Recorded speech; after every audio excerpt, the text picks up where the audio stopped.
शरीर के अंदर आपके चक्रास होते हैं। चक्रास डिफरेंट एनर्जी सेंटर्स होते हैं। हमारी शरीर को वो शक्ति देते हैं, एनर्जी देते हैं।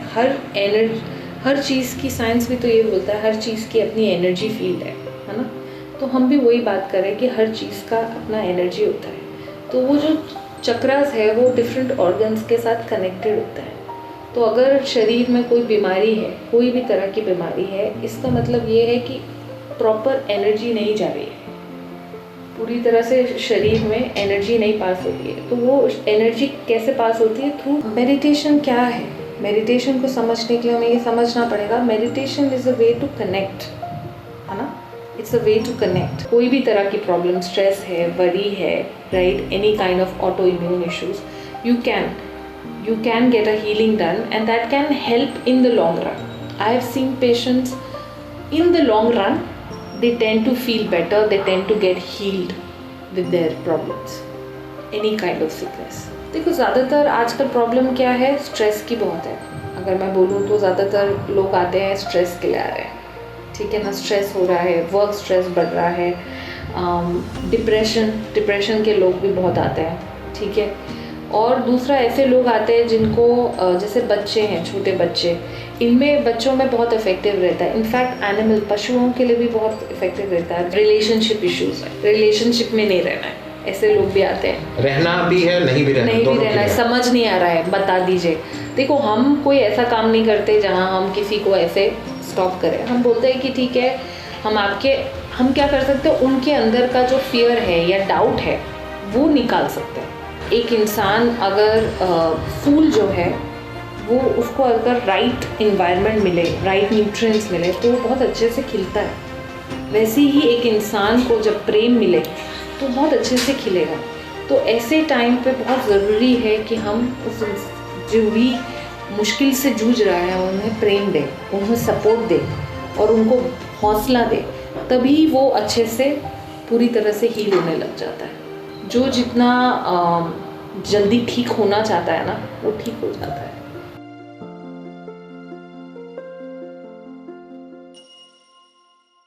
हर इंसान की लाइफ में एक मोमेंट ऐसा आता है जब वो रुक जाता है और सोचता है, मैं जो कर रहा हूँ क्या वो मेरी लाइफ का ट्रू पर्पस है। कभी कभी कैरियर, सक्सेस और रूटीन सब कुछ होने के बाद भी अंदर से आवाज़ आती है, शायद मुझे कुछ और ही करना चाहिए था। और कुछ लोग उस आवाज़ को इग्नोर करते हैं और कुछ करते हैं उसको फॉलो। आज की गेस्ट की जर्नी भी जो है वो कुछ अलग है। कॉर्पोरेट वर्ल्ड से कम्प्लीटली अलग रास्ता चूज़ करना और लोगों की स्पिरिचुअल और इमोशनल हीलिंग का हिस्सा बनना। आज हम बात करेंगे spirituality, youth struggles, relationship, society में बदलता बिहेवियर, गुस्सा, मेंटल हेल्थ और हीलिंग के बारे में। आज हम बात करेंगे spirituality, youth struggles, relationship, society में बदलता बिहेवियर, गुस्सा, मेंटल हेल्थ और हीलिंग के बारे में। और इन सब पर बात करने के लिए हमारे साथ हैं हमारे IMC की batchmate Himani Gupta. Himani, welcome to the podcast. Thank you for the invitation. सबसे पहले आपकी स्टोरी से शुरू करते हैं। फादर आर्मी में थे, बैकग्राउंड थोड़ा अलग था, अलग अलग शहरों में घूमना फिरना हुआ, अलग अलग इमोशंस के लोगों से भी मिलना जुलना हुआ, डिफरेंट कल्चर्स देखने का मौका मिला।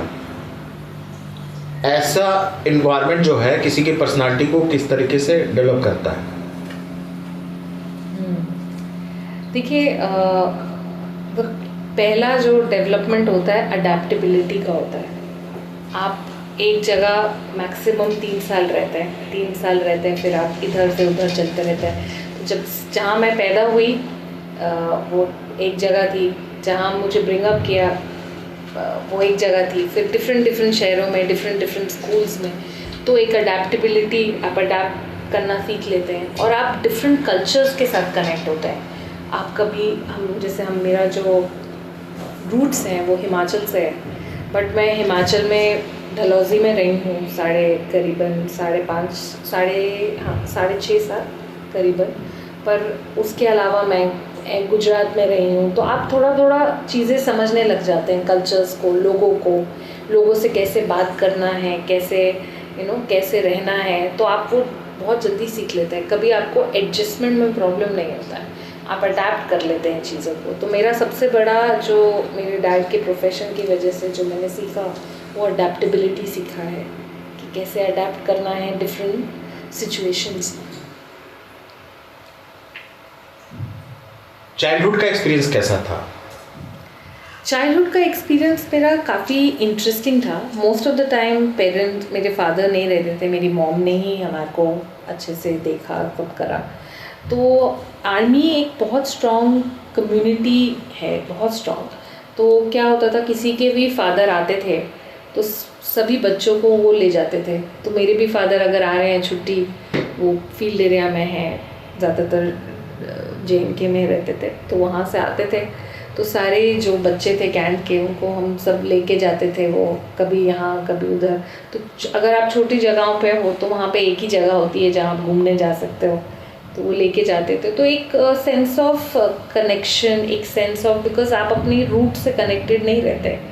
अगर आप एक बार आर्मी में आ जाते हैं, बच्चों की भी परवरिश आप एक डिफरेंट सिटीज़ में कर रहे हैं। हाँ, कुछ वैल्यूज़ आपके सेम रहते हैं, पर डिफरेंट वो रहता है। तो आप अपनी फैमिली के साथ, मतलब ग्रैंड पेरेंट्स, उनके साथ इतना कनेक्शन नहीं हो पाता। वो भी साल में एक बार आप जाते हो उनके वहाँ। तो आई थिंक वो एक सेंस ऑफ कम्युनिटी बहुत स्ट्रॉन्ग है आर्मी में। एंड आई थिंक मेरा एक्सपीरियंस बहुत अच्छा रहा है कि कम्युनिटी ने ही हमें अच्छे से, we were well looked, despite all of our fathers not being there, but our community looked after each other. मुझे याद है मेरी मॉम एक बार बीमार थी, एंड जो आंटियाँ जो वहाँ पे थी, she was admitted in the hospital. तो मैं और मेरे भाई को डिफरेंट लोगों ने देखा 1-2 दिन, बिकॉज वो हॉस्पिटल में थी। तो इट्स बहुत ही स्ट्रॉन्ग कम्युनिटी फीलिंग है आर्मी में, बहुत स्ट्रॉन्ग। मीडिया और कम्युनिकेशन की पढ़ाई करना, PR इंडस्ट्री में काम करना, कॉरपोरेट वर्ल्ड में लंबा समय गुजारना, लेकिन फिर ये इंटरेस्टिंग टर्न कैसे लिया और आप हीलिंग की तरफ आ गए? वो मोमेंट क्या था जब आपको लगा कि शायद मेरी लाइफ का पर्पस कुछ और है? एक्चुअली मेरे जहन में ये चीज़ हमेशा थी कि कौन हूँ मैं। ज़िंदगी का पर्पस सिर्फ ये नहीं हो सकता कि मैं स्कूल जाऊँ, पढ़ाई करूँ, शादी करूँ, बच्चे करूँ, वही जीवन, और वही जीवन करती हूँ। तो मेरे क्वेश्चंस हमेशा ऐसे थे कि मरने के बाद क्या होता है, कहाँ जाता है इंसान।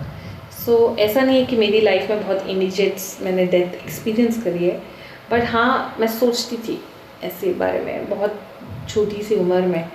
और मैं सोचती थी कि कौन है भगवान। मेरे पेरेंट्स मुझे बोल रहे हैं तुम प्रे करो, पर क्या प्रे करूँ मैं, इसका मतलब क्या है मैं जो कर रही हूँ, और भगवान कौन है, मैं कभी भगवान से कैसे मिल सकती हूँ, है ना। तो ये क्वेश्चंस मेरे जहन में बहुत थे। तो ऐसे ही करते करते एक पॉइंट आया मेरी लाइफ में जब मैंने प्राणिक हीलिंग, मुझे उसका अनुभव हुआ, मुझे किसी ने बताया और मैंने प्राणिक हीलिंग सीखा। और जब मैंने समझा प्राणिक हीलिंग को, तो तब करीबन 2020 में पैंडेमिक हो गया। तो क्योंकि मैं रिक्रूटमेंट्स का काम करती थी और मुझे कई लोग फ़ोन करते थे कि जॉब है, ये है, सो मुझे ना एकदम स्ट्रेस फील होने लग गया कि मैं क्या कर सकती हूँ अपार्ट फ्रॉम, बिकॉज जॉब का तो थोड़ा सिचुएशन चल रहा था। तो मैंने सोचा मैं क्या कर सकती हूँ ऐसा कि मैं इनकी हेल्प कर पाऊँ।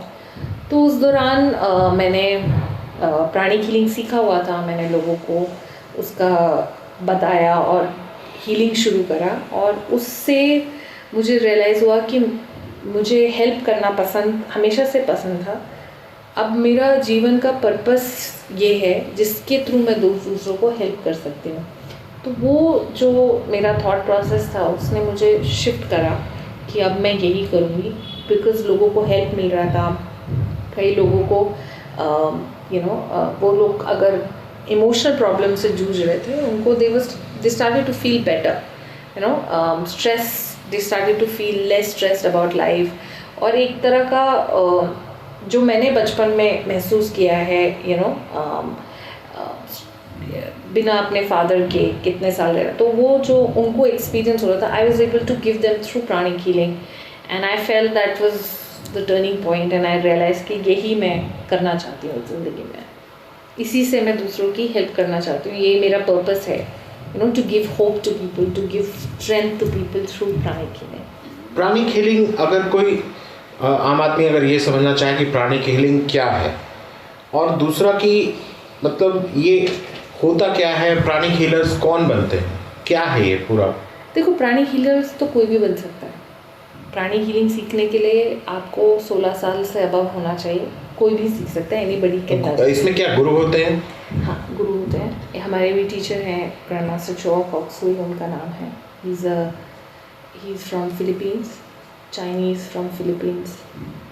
और वो क्या मतलब किस तरह से गाइड करते हैं, कोर्सेज होता है, कैसे लोग प्राणिक हीलिंग में आगे बढ़ते हैं? तो देखो, इंसान कोई भी ऐसी चीज़ों में तब आता है जब उनको ज़रूरत होती है, यू नो, कुछ नीड होती है।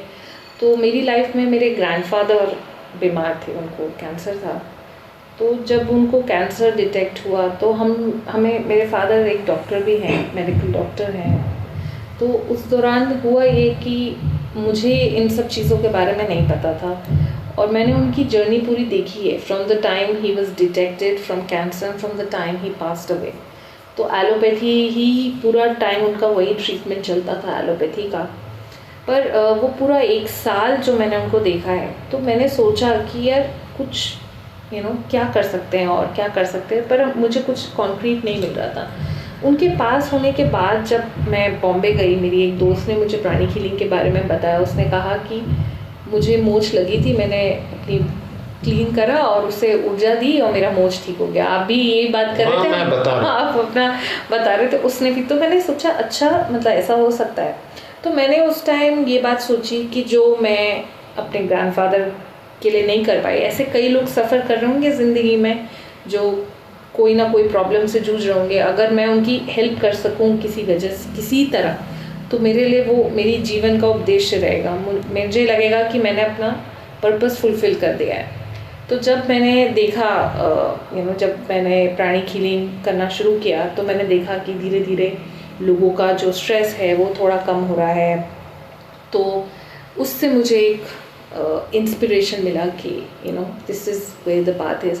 तो दूसरा क्या होता है ना, एक हमारा ऊर्जा, एक हमारी फिज़िकल बॉडी होती है, एक हमारी इनविजिबल फिज़िकल बॉडी होती है, या प्राण को शरीर बोलते हैं, ठीक है। उस शरीर के अंदर आपके चक्रास होते हैं। चक्रास डिफरेंट एनर्जी सेंटर्स होते हैं, हमारी शरीर को वो शक्ति देते हैं, एनर्जी देते हैं।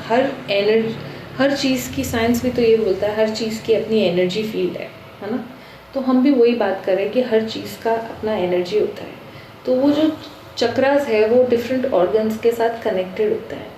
तो अगर शरीर में कोई बीमारी है, कोई भी तरह की बीमारी है, इसका मतलब ये है कि प्रॉपर एनर्जी नहीं जा रही है, पूरी तरह से शरीर में एनर्जी नहीं पास हो रही है। तो वो एनर्जी कैसे पास होती है? थ्रू नाड़ियाँ। ऐसे बोलते हैं बहुत सारी नाड़ियाँ होती हैं हमारी बॉडी में, तो वो नाड़ियों के थ्रू एनर्जी पास होती है। जैसे खून पास होने के लिए आपको आर्टरीज, वेन्स होती हैं, वैसे ही शरीर में ऊर्जा पास होने के लिए डिफरेंट नाड़ियाँ होती है, मेरिडियंस बोलते हैं उन्हें। तो अगर वो मेरिडियंस ब्लॉक्ड हैं, कोई भी वहाँ पे कोई भी नेगेटिव थॉट है या नेगेटिव एनर्जी है, तो वो ऊर्जा पास नहीं कर पाती, जिसकी वजह से क्या, वो चक्र ठीक तरह से काम नहीं करता या माल फंक्शन करता है, जिसकी वजह से इन द लॉन्ग रन आपका कोई ना जिस पार्ट से वो और चक्र जुड़ा होगा, जिस ऑर्गन जिस पार्ट से वो जुड़ा होगा, वो ऑर्गन काम करना कुछ ना कुछ उसमें प्रॉब्लम आती है इन द लॉन्ग रन। तो प्राणिक हीलिंग उसमें क्या करता है? तो प्राणिक हीलिंग क्या करता है, जो आपका ऊर्जा शरीर है उसमें से वो ऊर्जा निकालता है, जो भी नकारात्मक ऊर्जा है, नेगेटिव एनर्जी है, उसे निकालता है। डिजीज़ एनर्जी अगर मैं बोलूँ तो डिजीज़ एनर्जी को निकालता है, और जो फ्रेश प्राणा है जो कि ऑलरेडी अवेलेबल है, आपका सन है, ग्राउंड है, एयर प्राणा, फ्रेश प्राणा को वो वहाँ पे डालते हैं हम थ्रू द टेक्निक्स, जिसकी वजह से हम बोलते हैं कि हमारी जो बॉडी है वो अपने आप हील हो सकती है। उसको सिर्फ ऊर्जा की ज़रूरत है। तो वो फ्रेश प्राणा जब हम डाल देते हैं तो बॉडी अपने आप हील होने लग जाती है, ऐसा रहता है। क्या मेडिटेशन है प्राणिक हीलिंग, एनर्जी हीलिंग क्या है और इसका प्रोसेस क्या होता है और ये आम आदमी के जीवन को किस तरीके से बदल सकता है? देखिए, मेडिटेशन क्या है? मेडिटेशन को समझने के लिए हमें ये समझना पड़ेगा, meditation is a way to connect, है ना? It's a way to connect with Almighty और कनेक्ट विद गॉड और कनेक्ट विद ऑलमाइटी बोलो, गॉड बोलो, है ना, टू द सोर्स बोलो, इट्स अ वे, है ना? सो आप जो भी चीज़ बोलो तो it's a way to connect. अब आप जब आप मेडिटेशन करते हैं, you are connecting, you are connecting to a higher source, right? You are not Govinda at that time. जब आप meditate कर रहे हैं, you are not Govinda. You are not somebody's child or somebody's husband, you are infinite. You can be whoever you want when you are meditating. That is why a lot of people meditate, they are able to come out of their solution, their problems, जो भी problem है उनको solution मिल जाता है। तो pranic healing is a form of healing के दौरान भी आपको, because you are also connecting, because that energy जो आपके पास आ रही है वो आपको आजू बाजू से ही मिल रही है, तो you are connecting to some source to receive that energy, right? तो वो एनर्जी आपको जब मिलती है, आप प्रोवाइड करते हो and you feel the change. जो पर्सन है जिसको वो प्रॉब्लम हो रही है, कोई भी तरह की प्रॉब्लम, स्ट्रेस है, वरी है, right, any kind of auto immune issues, you can get a healing done, and that can help in the long run. I have seen patients in the long run, they tend to feel better, they tend to get healed with their problems, any kind of sickness. हर तरह की situation में कुछ ना कुछ मदद मिलती है, प्राणिक मदद मिल जाती है, बिकॉज ऊर्जा चाहिए ना। अभी प्रॉब्लम क्यों है? क्योंकि कहीं ना कहीं वो प्रॉपर ऊर्जा फ्लो नहीं कर रही है। जैसे ही ऊर्जा फ्लो करने लग जाएगी, यू विल बी एबल। अब इंसान अगर बहुत सोचता है, सोचने की बीमारी है, तो वो स्टक ही फील करेगा ना, वो ये नहीं फील करेगा कि हाँ मेरे पास, उसके पास सोल्यूशन है। वो सोच रहा है कि अब तो मैं फंस गया। अब तो जब वो वहाँ से अपना ध्यान हटाएगा और सोर्स पे जाएगा, मेडिटेट करेगा, he will get a solution और she will get a solution. ऐसा रहता है। जब आपके पास कोई हीलिंग के लिए आता है, वो आज के समय में किस तरह की प्रॉब्लम्स लेकर आपके पास आता है? मेंटल स्ट्रेस, इमोशनल पेन या फिर हेल्थ इश्यूज? देखो, ज़्यादातर आजकल प्रॉब्लम क्या है, स्ट्रेस की बहुत है। अगर मैं बोलूँ तो ज़्यादातर लोग आते हैं स्ट्रेस के लिए आ रहे हैं, ठीक है ना? स्ट्रेस हो रहा है, वर्क स्ट्रेस बढ़ रहा है, डिप्रेशन के लोग भी बहुत आते हैं, ठीक है? और दूसरा ऐसे लोग आते हैं जिनको जैसे बच्चे हैं, छोटे बच्चे, इनमें बच्चों में बहुत इफ़ेक्टिव रहता है। इनफैक्ट एनिमल, पशुओं के लिए भी बहुत इफ़ेक्टिव रहता है। जैसे मेरी दोस्त है, उसका डॉग है, उसको अभी थोड़े दिन पहले उसको कुछ खाना नहीं खा रहा है, ठीक है ना? पशु में भी होता है, उनका भी शरीर है, दोनों तरह का शरीर होता है उनका भी। तो खाना नहीं खा रहा है, उसको क्लीन करा तो खाना खाने लग गया, है ना? क्योंकि मतलब ये एनिमल्स में भी है प्रोफेशन? एनिमल्स में भी प्रोफेशन है। मतलब इनको लोग आते हैं हीलर्स के पास और एनिमल्स की भी समस्या को लेकर आते हैं। तो कौन से एनिमल्स, जैसे ज़्यादा पेट्स को लेकर आते होंगे लोग? ज़्यादातर पेट्स, जैसे मैंने जहाँ तक देखा है, जो पेशेंट्स पर्सनली मैंने एक्सपीरियंस करे हैं, वो ज़्यादातर कैट्स और डॉग्स ही रहे हैं। उनको आराम। ऐसा भी होता है कि कोई चिड़िया कहीं मिल गई हो रास्ते में और आपके पास इस तरह का कुछ इंसिडेंट हुआ? हाँ, एक बार मैं घर पे नीचे ऐसे पड़ा हुआ था, मैं घर से जाने वाली थी और मैंने देखा है ऐसे एक पिजन है, तो मैं उसके पास गई। तो यूजुअली क्या होता है, एनिमल्स भाग जाते हैं, खास करके बर्ड्स तो उड़ जाती है ना, तो उड़ ही नहीं रही थी वो। तो फिर मैंने बोला अब क्या कर सकते हैं, तो फिर बस वही हल्का सा प्रे कर सकते हैं आप। तो फिर उसके बाद मुझे दिखी नहीं, तो आई एम अज्यूमिंग कि वो चली गई होगी। तो आप किसी भी तरह की कभी कोई भी हेल्प करना चाहे, आप इसके द्वारा कर सकते हैं। मेंटल स्ट्रेस का मामला सबसे ज़्यादा पड़ा आज के दौर में? बहुत ज़्यादा मेंटल, इमोशनल प्लेन, इमोशनली लोग बहुत ज़्यादा। और दूसरा क्या आपको देखते हैं? ज़्यादातर करियर से रिलेटेड भी बहुत लोग आते हैं। लेकिन इमोशनल ट्रॉमास में किस तरह के लोग ज़्यादातर आते हैं? इमोशनल ट्रॉमास में रिलेशनशिप को लेकर, यस, रिलेशनशिप ज़्यादातर कैसे होंगी, औरतें हैं, काम करती हैं, पर घर पे इन लॉज आ गए हैं, तो उनसे नहीं हो पा रहा है, एडजस्टमेंट नहीं हो पा रहा है, ठीक है ना? बच्चे हैं, ग्रोइंग चिल्ड्रन हैं, तो उनके साथ कनेक्ट नहीं बन पा रहा है, बच्चे नहीं सुन रहे हैं मदर क्या बोल रही है, मदर नहीं समझ पा रही हैं। तो ये ऐसे केसेस बहुत आते हैं, बहुत ज़्यादा। और इसके अलावा मतलब जो यूथ हैं, यूथ कैरियर से रिलेटेड एस्पेक्ट्स पे भी आते हैं आपके पास? यूथ का ज़्यादातर प्रॉब्लम ये रहता है, अब कॉलेज में है या कि अब क्या करना है ना, करियर में अगर आगे एडवांसमेंट नहीं हो रहा है अब क्या करना है, फियर है ना। एक किसी ऐसे लोग भी आते हैं, रिलेशनशिप इश्यूज है, रिलेशनशिप में नहीं रहना है, ऐसे लोग भी आते हैं। रहना भी है, नहीं भी रहना है, समझ नहीं आ रहा है, बता दीजिए।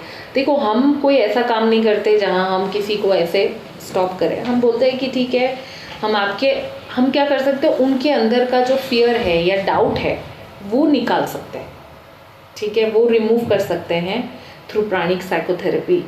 उसको निकालने के बाद हम उसमें फ्रेश प्राणा डालें, वो इंसान खुद उसको क्लैरिटी मिल जाएगी उसको क्या करना है, कि क्या करना है आगे, कहाँ जाना है। जैसे एक पेशेंट थी, उनको बहुत सीवियर डिप्रेशन था, उनकी मदर रीच आउट की उनकी क्या कर सकता है, तो उनकी हीलिंग करी गई।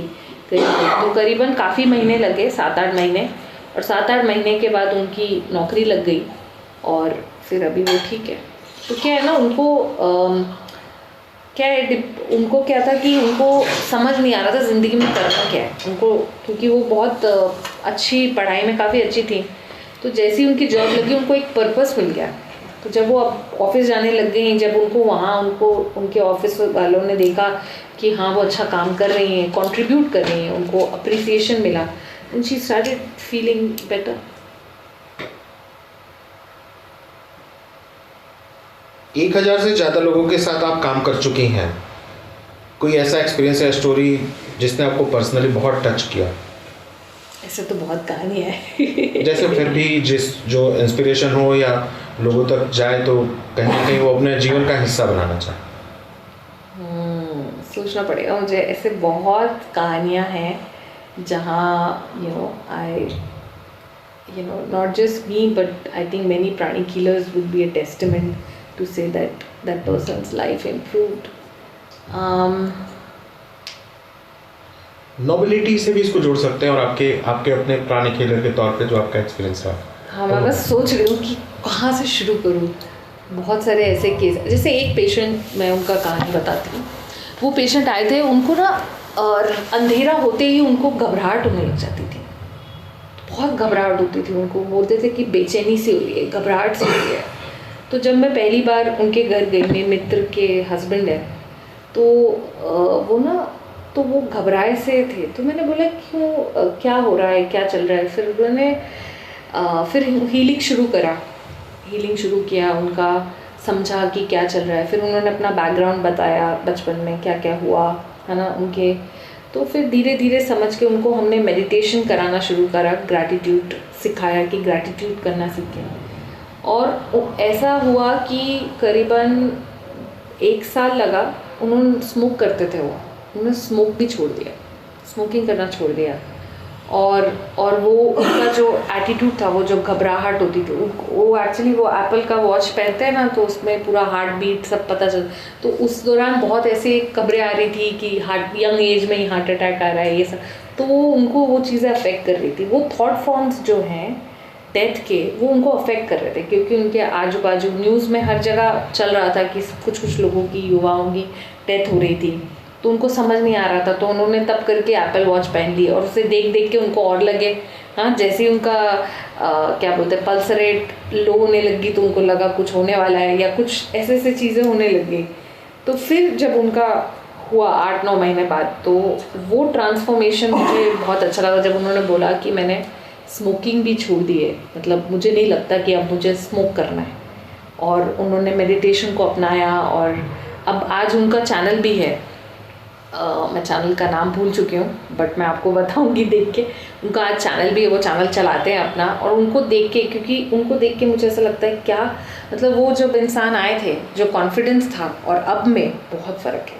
उनको देख के मुझे ऐसा लगता है कि वाओ, सर्टनली उस पर्सन की एफर्ट्स ने उनको आगे उनकी लाइफ ट्रांसफॉर्म किए जब वो आए थे वर्सेस अब।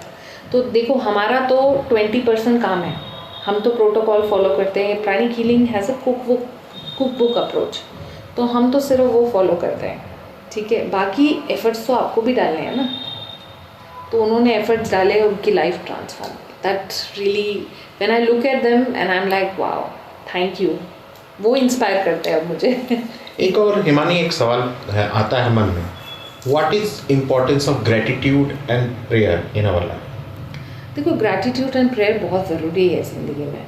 अगर आप समझे, अगर आप सोच रहे हैं कि आप सांस ले रहे हैं, आप क्योंकि आपका शरीर है इसलिए सांस ले रहे हैं, हाँ शरीर पर अगर आप उसको समझें, आप सांस कैसे ले पा रहे हैं, फ्रेश एयर कैसे ले पा रहे हैं, फ्रेश एयर क्यों मिल रही है आपको, so you will start feeling gratitude for everything, even for that plant, even for your family, even for your lineage, for your ancestors, for giving you life.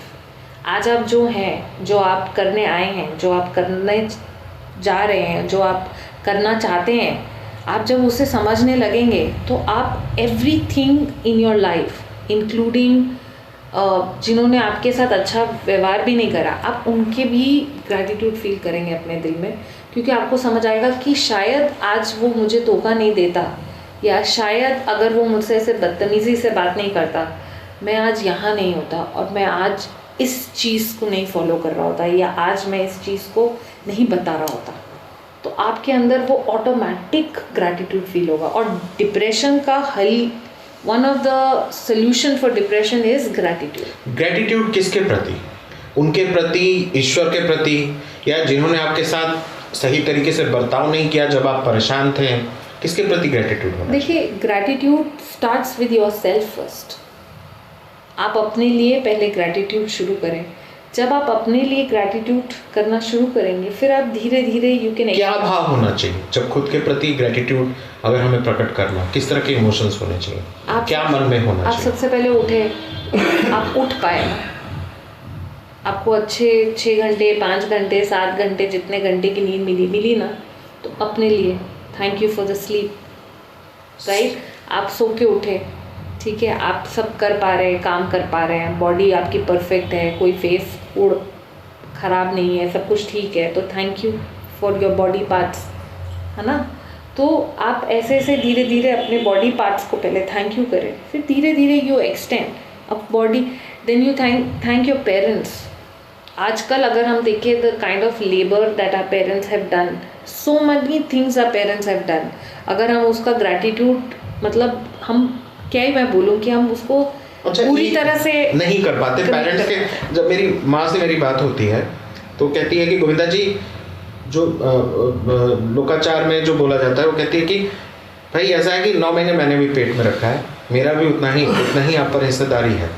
तो आप जब रिलेशनशिप में जब बातें करते हैं और जो संबंध तनाव जो बढ़ता दिख रहा है, जैसे उन्होंने परवरिश की, पाला, जन्म देने के बाद वाली जो भी जरूरी चीज़ें माँ ने की, तो जब माँ और बेटे का संबंध देखते हैं और आज की जो लड़ाई है, जो आम जो घर में जो घरेलू कलह होती है, एक तो मोनोपोली वाला कि भाई सास और बहू के बीच झगड़ा रहता था, अब वो चीज़ें तो बहुत कम हुई है, फिर भी इस तरह के मामलों में क्या मतलब बर्ताव होना चाहिए स्पिरिचुअलिटी के कंटेक्स्ट में अगर देखना चाहे तो, इसको समझना चाहे तो आप कहना चाह रहे हैं कि लड़के का जो कनेक्शन है अपनी माँ से भी है और अपनी बीवी से भी है। और आज जो सबसे ज़्यादा जो लड़ाइयाँ हैं, मोनोपोली वाली लड़ाई है, ये हम लोग पहले भी सुनते हैं।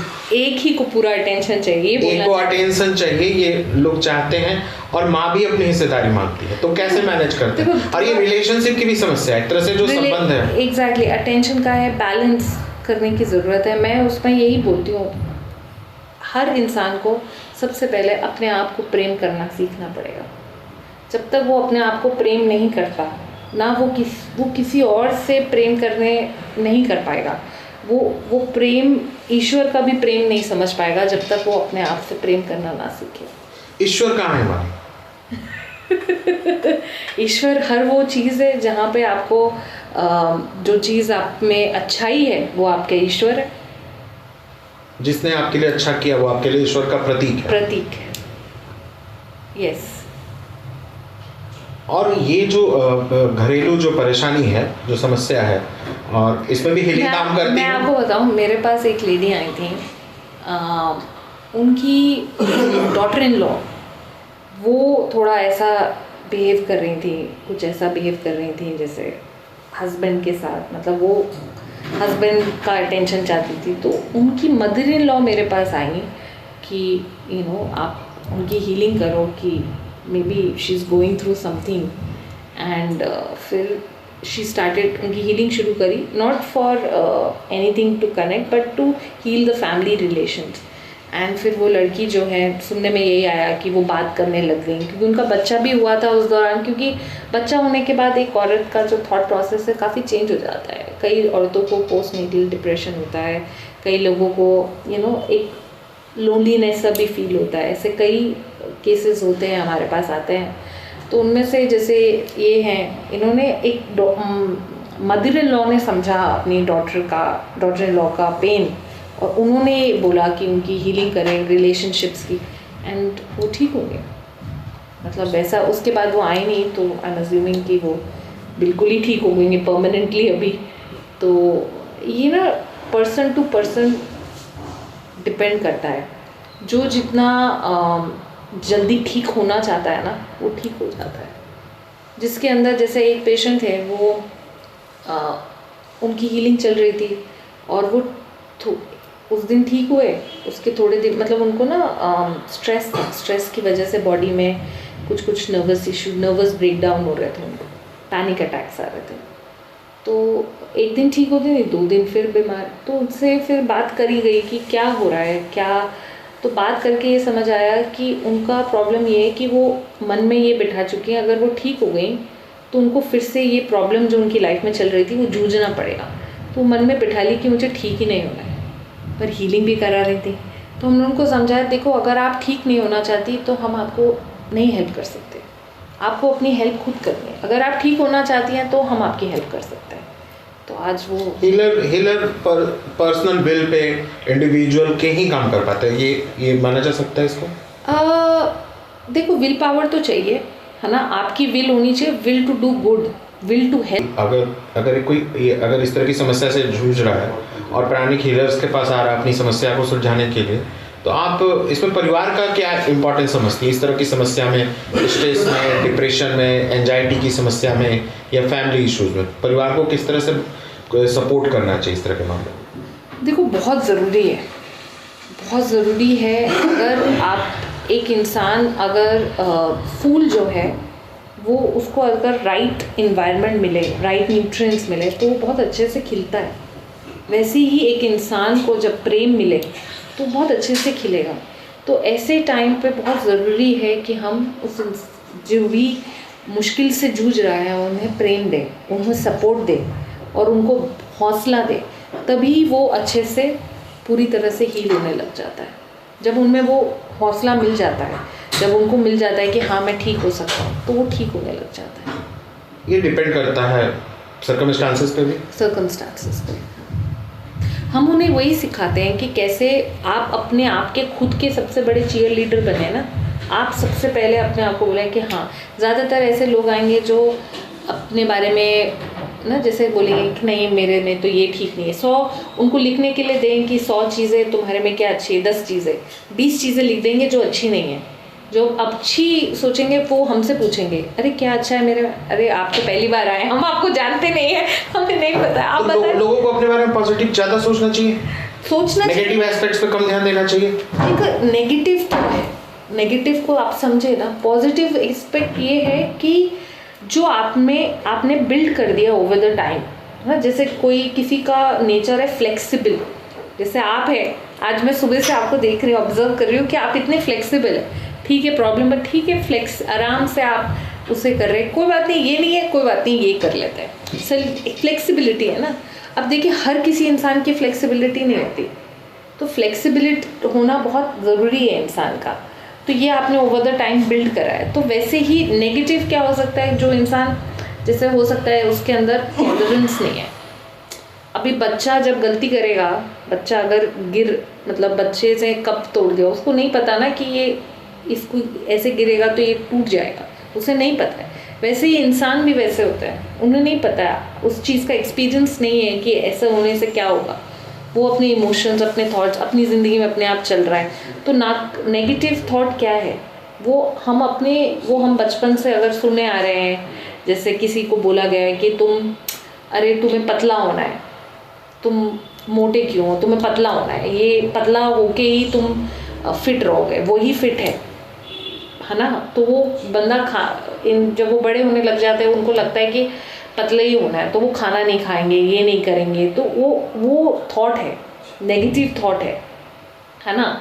फिट रहने की डेफिनेशंस बहुत कुछ हो सकती है। फिट रहना ये भी है कि आप सही समय पे सो रहे हैं, सही समय पे खाना खा रहे हैं, पानी का पूरा अच्छे से उतना पानी पी रहे हैं जितना आपकी बॉडी को ज़रूरत है। अच्छा अपनी बॉडी, अब नॉट जस्ट आप फिज़िकल बॉडी का ध्यान दे रहे हैं, आप अपनी सोच का भी ध्यान दे रहे हैं कि आपकी बॉडी, आप किस तरह का कंटेंट देखें। आजकल की लाइफ प्रॉब्लम्स क्या है, कितना कुछ कंटेंट अवेलेबल है इंटरनेट पे, है ना। कुछ भी चाहे आप इंस्टाग्राम खोलें, कुछ ना कुछ तो है ही ना।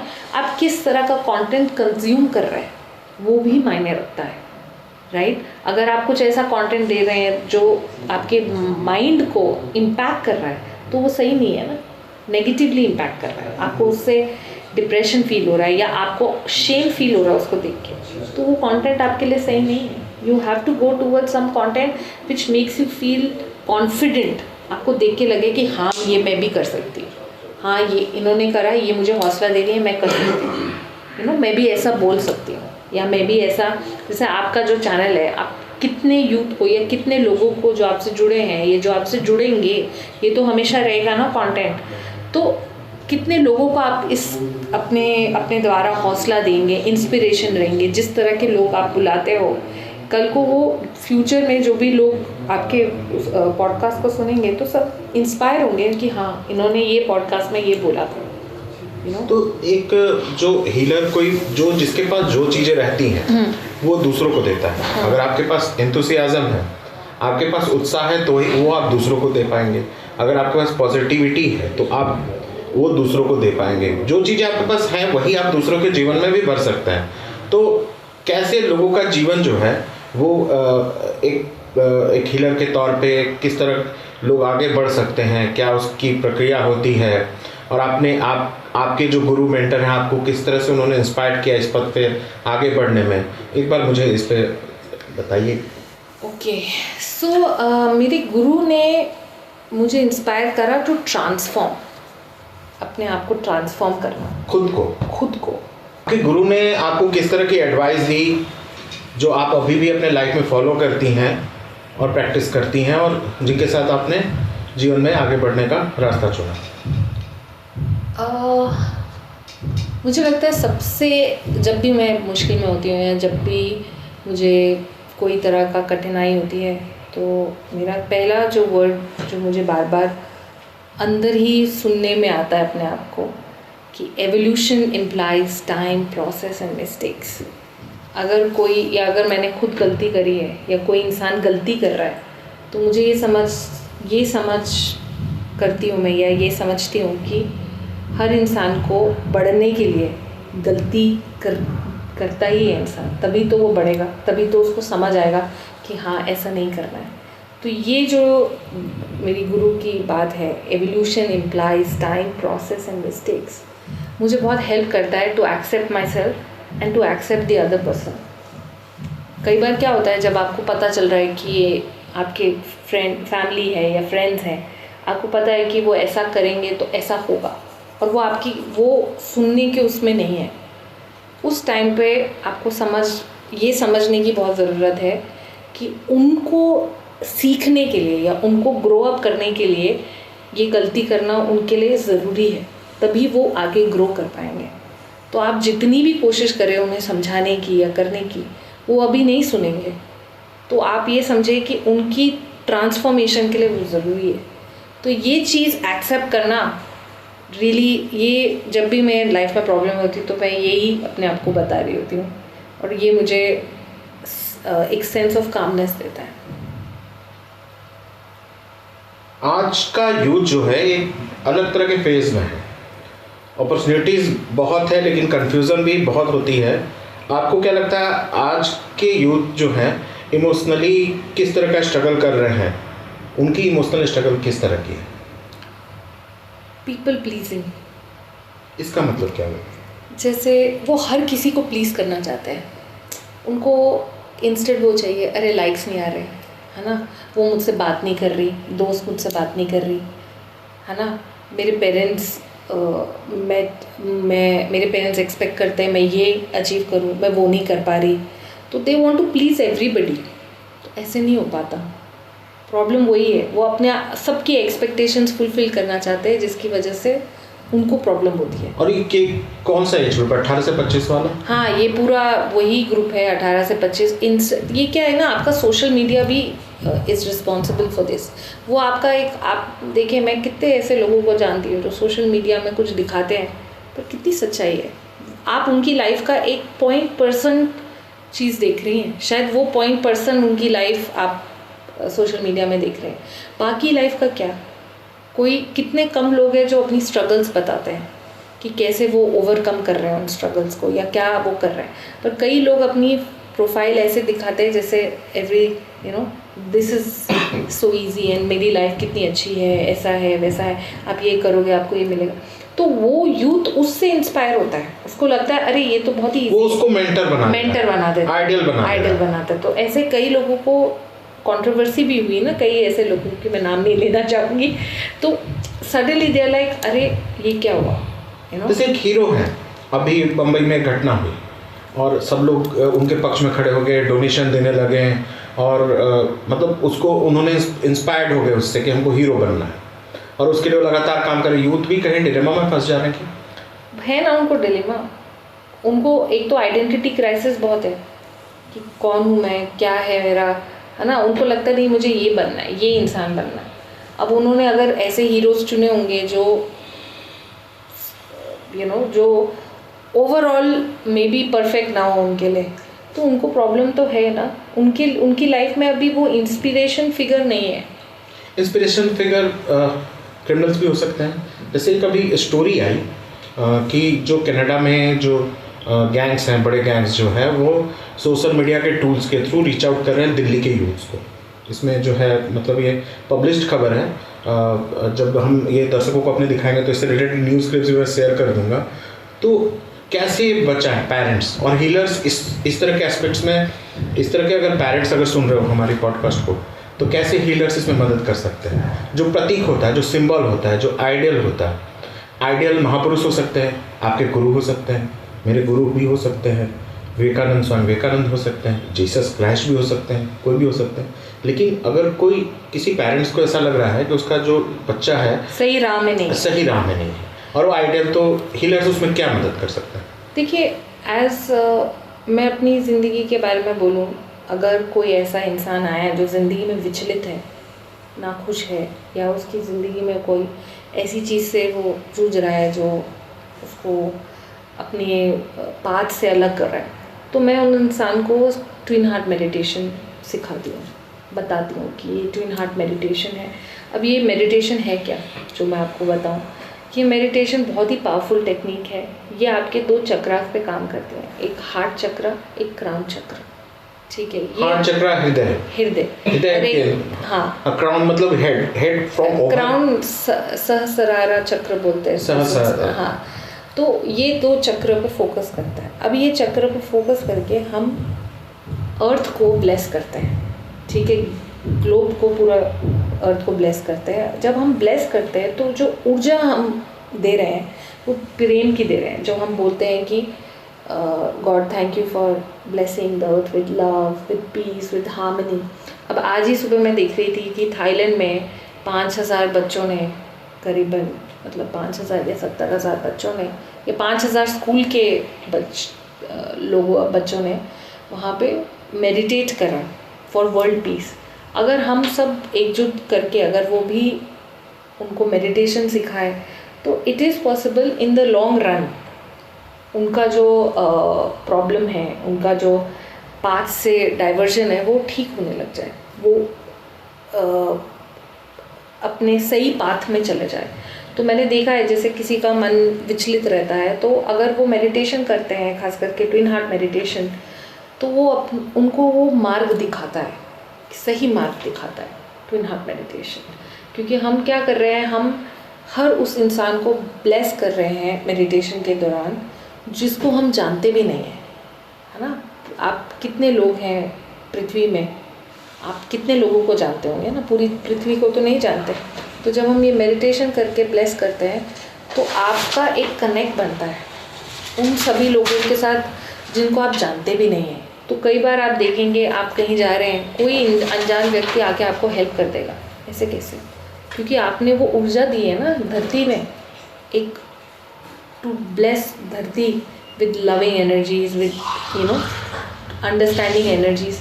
तो इन द लॉन्ग रन आपको भी, जब भी आपको ज़रूरत होती है, आपको वो मदद मिल जाती है। मतलब क्या है, इसको किस तरीके से समझें? अगर हमने किसी को मदद की ज़रूरत है तो हमें वो ज़रूरी है कि वो मदद मिलेगी, ऐसा होता है? मतलब ये मतलब एक स्पिरिचुअल पाथ फॉलो करने पर ही इस तरह का रास्ता मिलता है? देखो, स्पिरिचुअल पाथ फॉलो करने से आपको अवेयरनेस मिलती है, आपको एक अवेयरनेस मिलती है कि हाँ जैसे मैं एक बताऊँ, थोड़े दिन पहले, कुछ हफ्ते पहले मैं थोड़ा किसी काम को लेके मैं थोड़ा स्ट्रेस हो रही थी। हमारा एक स्टॉल लग रहा था एमिटी यूनिवर्सिटी में प्राणिक हीलिंग का, और तो किसी ने मुझे पहली बार बोला कि हिमानी तुम ना पहली बार मुझे इतनी स्ट्रेस दिख रही हो। तो मैंने सोचा कि हाँ यार, मैं तो लोगों को बताती हूँ प्राणिक हीलिंग के बारे में, मैं खुद ही स्ट्रेस ले रही हूँ, और मैं क्यों स्ट्रेस ले रही हूँ, बहुत छोटी बातों पे, कुछ उसका वो नहीं था। तो फिर मैं घर आई और मैंने जो हमारे प्रैक्टिसेस होते हैं वो करा, अपने ऑरा को क्लीन करा, स्ट्रेस को अपनी ऊर्जा बढ़ाई और ये सब करा। उसके बाद थोड़ी देर के बाद मुझे किसी का कॉल आया कि मुझे बोला कि तुम्हें हेल्प करने के लिए, एंड उसके बाद किसी और, तो मेरे को इतना रिलीफ फील हुआ। और फिर मैंने सोचा ये कैसे हुआ, because I asked for help, not verbally asking, calling people, but just I said please help me. So I got help, because every day when you bless the earth, you're helping people. The law of karma says when what you give, you shall receive that. So if you help people, you will be helped. That is the law.